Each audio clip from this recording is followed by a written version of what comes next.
Hello everyone, it is Leah from Dime Culture, and this week I am going to just have a conversation with you guys about how things are going with Inktober so far now that we are into the month of October. But before I get started, I have two things to say. One, I'm sorry I didn't post last week. I kind of lost my camera. It's not really like I lost it, more like I put it in a safe place. And in my process of searching for it, I didn't even think to look in said safe place. Anyways, I found it. Okay, I didn't find it. Somebody else found it for me. That's not the point either. But I have the camera. I'm recording this video.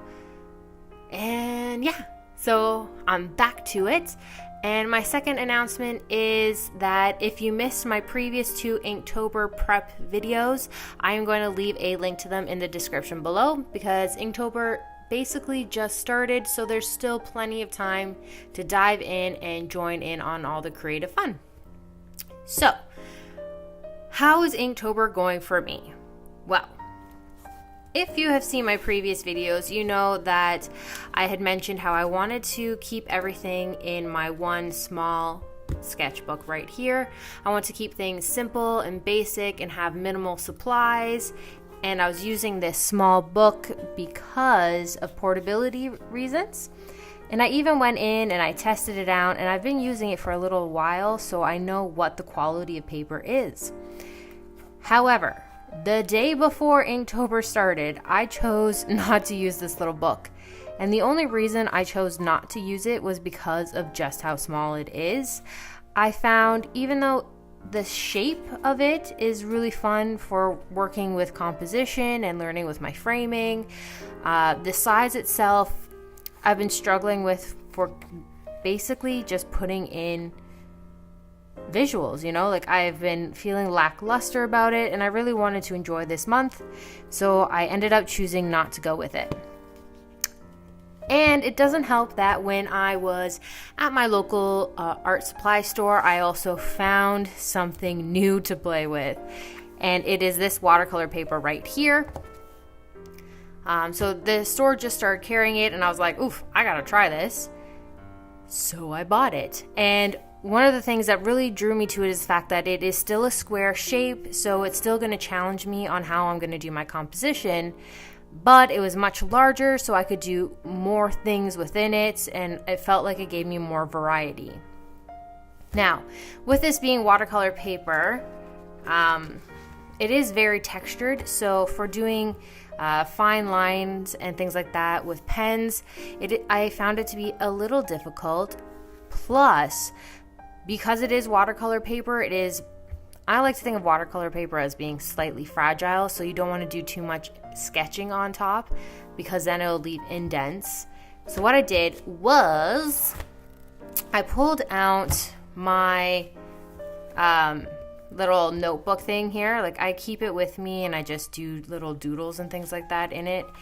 I also take this with me to art supply stores, one of those type of books. And I thought about each day's prompt every time I'm using this paper, basically is what I'm saying.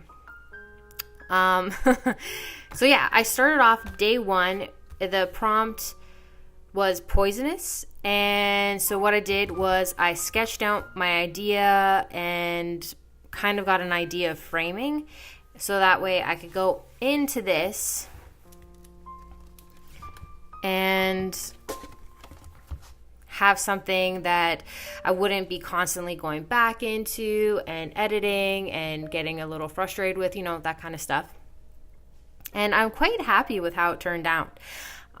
So in the process for me, on the days that I get a little confused with the prompt or I'm not sure what to do, I Google.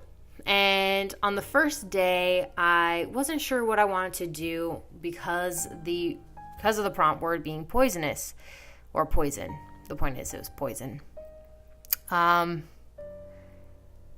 I wasn't sure. Did I want to go literal? Did I want to go just off the wall? Did I want to just sort of give that vibe of, deadly into it?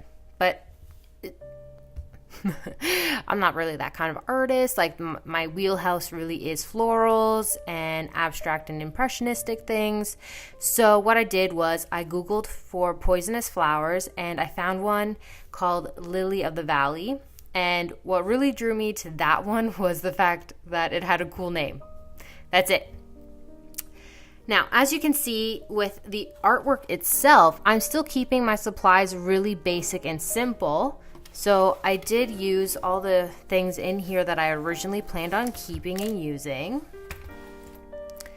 from my previous videos. The only thing different in this one is the fact that I added some gold detailing, which was really fun. And I think if you're going to have a day where you're going to be at home and you have a lot of time, you don't have to do really basic designs. You can go a little bit more in depth into it, and you can use some other art materials that you might have lying around. Like, definitely explore and have fun with this, guys. Inktober, it's all about, expanding and working on your skills and having fun. So that brings me in to day 2. This one here, the day was Tranquil. Keyword Tranquil. And I was completely lost.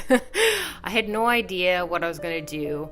I even Googled the word to just get a more deeper understanding of the definition of the word. Even though tranquil is one of those words that you just know the meaning of it, you know how to use it in a sentence, you know what it reflects and means, but really, do we know the deeper meaning of it? And I decided to just do that. To be honest, it didn't help that much more with what I was going to do. So again, I went back to something I'm comfortable with, and that is my florals. I looked into different flowers, and I honestly Googled plant life that means tranquility. And one of the things that came up were apple blossoms. So I drew a bunch of apple blossoms, and because apple blossoms are on the pinker side and they have color in them, instead of going in and doing a watercolor painting, I decided to incorporate some color blocking, which is something that I've been doing a lot lately in my drawings. And you may have noticed that if you're following me on Instagram, that I've been posting a lot of things like this, and I really enjoyed this painting. All right, so that's the end of days of me using this so far. And then, so I'm about to admit, I bought a new sketchbook. Okay, so I have so many sketchbooks. I really don't need a new one, but I couldn't resist. I couldn't stop myself. I bought one. And here is where I broke one of my main rules, and something that I discussed in my previous How to Survive Inktober video, and that is testing out your art supplies on the materials that you're going to be using. So on this day, I didn't have a lot of time for that day's prompt, which was burned. And I was like, I'm just going to do a basic kind of plant life thing. I've been really enjoying doing a lot of digital art with aliens and that concept, because I love aliens, because who doesn't love aliens? And I've been really excited for the new Roswell TV show coming out. So I thought, what could I do that's a little alien-like, but still in my style? And that idea honestly just made me think of this. Like, I had 15 minutes to draw something. I didn't want to go too in depth on it. So this is what I did. The problem with that is I don't have this kind of colored ink. I wasn't really thinking of using the red one or the blue one that I made. So I went and grabbed one of my alcohol markers. This sketchbook is a Moleskine. Moleskine? I'm going to call it Moleskine, because I'm Canadian and that's how I pronounce things. So in this Moleskine, I know that the paper's thicker. I've used it before in the past, but I really wasn't expecting my alcohol markers to go as deep as they did. So basically, I broke one of my rules. I should have tested it. And because I didn't test it, this happened, this side of the page. So this here is normal for alcohol markers, having it bleed from to the other side. But the paper, it was so absorbent that it actually went over to the next side, and you can see it here. And it even bleeds through to that page a little. So it goes a little deeper on this side. So yeah, basically I broke one of my own cardinal rules for doing daily challenges and simplifying things, testing things out. That being said, even though I saw that happening, I didn't do a testing sheet when the next day came on. I just went in and I started working again. I know, I'm a bad person. You know, you can make rules and it's okay to break them, okay? It's all about creative exploration, right? So I'm going to say it's perfectly okay. Now, on this day, day four, I was at work, which means I was working a 9-hour shift. I didn't have a lot of time to myself because, you know, I'm at work and I'm hustling it when I'm there. So in between moments when I'm waiting for the computer at work to render something that I'm doing and on my lunch break, I quickly mapped out my idea and I did my basic inking. It wasn't only until the weekend that I went in and I put in the extra detailings of this one. And that's something I want to say when it comes to daily art challenges like Inktober. If you're having a busy day, but you have this great idea, pen it out, get it on paper, and be proud that you had the time and you dedicated at least 5-10 minutes to get that idea on paper. And then on a day when you have the time, go back and put those details in. It doesn't have to be the same week, the same month even. You know, you can do it after Inktober and just go back to that piece. It's totally okay. So the same thing happened again for me the next day, which was, now this one is a little different for why. I wasn't at work. I didn't have much school that day. The reason was I started to lose my light. So I could have taken my stuff down to my studio space and worked in some bright light environments and done more things. But it was at the end of the day and I was drawing in front of the TV and it was getting really dark and I don't have the best lighting in that room. And I was just like, you know what? I'm going to stop. So what I did was I made sure I had everything done, like the basics. I had all my sketching and my basic inking lines out. And then I went in and I finished. And I got pretty far too. So it's okay if you can't finish a piece, is all I'm saying. Now, the next thing I want to say before we end this video is it's okay to take breaks. So as you can see, I went from October 5th to October 9th. And I didn't do it in my watercolor papers or in any other sketchbook because I want to keep it all in an area where I can see progression and I can see how things are going.